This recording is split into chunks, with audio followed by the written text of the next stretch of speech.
Hey everybody, this is Lisa Pizzoni with the Running University, helping people cross finish lines they never thought possible.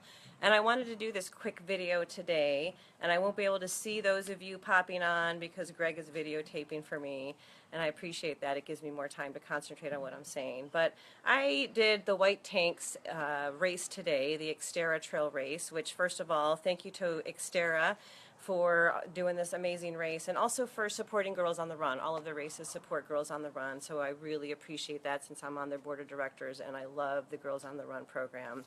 But a couple weeks ago I did the preview to this race, and I did this race, actually I want to say it was 2012, and I can't find my results. It's probably one of the hardest races I've done and continue to do. It's 1,500 feet of climbing in the White Tank Mountains. You go up and then you come back down. Very difficult race. Again, I did the preview a couple weeks ago, and I already knew what I was getting into, but I needed to get some good hills in. I'm not the most comfortable with this trail because it's a little rocky, and I don't like that either. However, I know I have to push myself out of my comfort zone. So I started the race, and I was just very focused on what my strategy was. It's a training run for me, so I wasn't technically racing because I am doing this to train for my 100K, which is in February. But I really wanted to focus on some key things. My chi running technique is always something I focus on, but this one especially because there is a lot of hill. And I just taught a chi hills class yesterday, and it was very fresh in my mind. So my whole goal on this race was, one, to be as efficient as possible and not tire myself out. And two, my goal was to finish within 3 hours. When I did the preview a couple weeks ago, it was 3:17, and again, couldn't find my time from before. So the 3 hours felt like a good time for me to commit.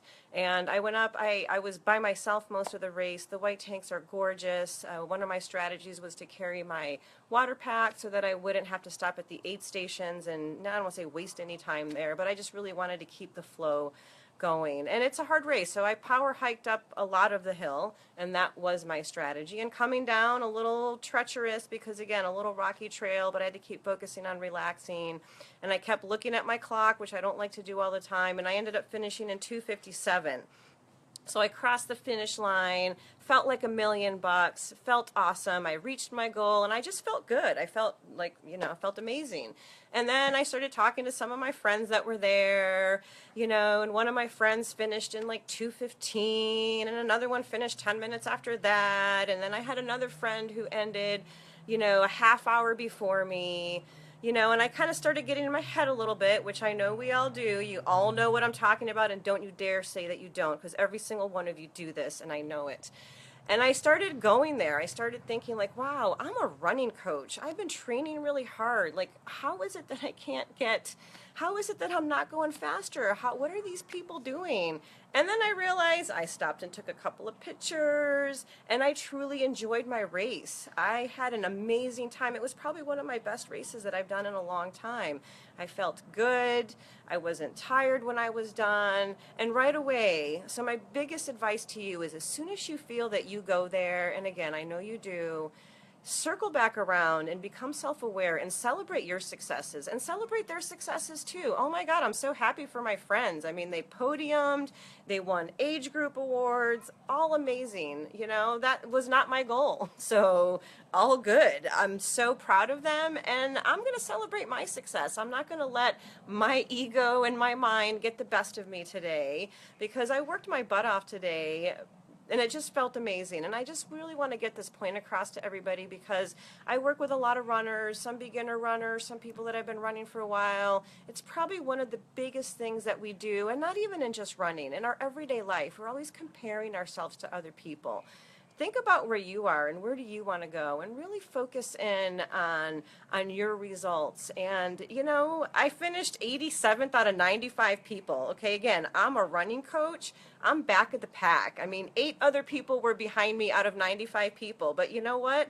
Who cares? I finished strong, and I felt amazing, and I'm super proud of myself. And it's not easy to say this. It's not easy to go there. I get it. But you know what? Do it. You have to do it because that's how you're going to keep just moving forward and enjoying your successes. And again, enjoying the successes of other people. I'm not mad at them for being faster than me. I'm proud of them. That's amazing. I want to be like them someday. And if I never become like them, that's all great too.